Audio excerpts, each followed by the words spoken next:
We gaan met mij de bewoners die bij ons op PG-afdeling verblijven, meestal met dementie, gaan we op een boot voort. Zo'n 20 bewoners van de Waadwente stapten Joet in Dokkum op de boot. Mijn familieleden en vrijwilligers maken zij een tocht naar de Lauwersmar.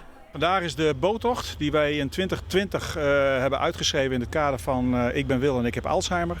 En wij hebben op initiatief van ons initiatief van de stichting een boottocht voor de Waadwente-bewoners en de vrijwilligers en de familieleden.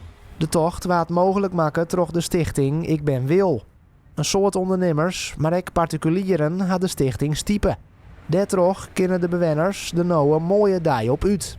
Je ziet het enthousiasme, de blijheid van deze mensen, maar ook van de familie, maar ook van de mantelzorgers. En ik denk dat het fantastisch is dat we dit zo met elkaar kunnen doen. Even uit zeg maar de sleur weg. Voortwijzen, eruit wijzen, ja, dat is heel belangrijk. Het is echt voor hun een beetje het vakantiegevoel en eruit. En dat is prachtig.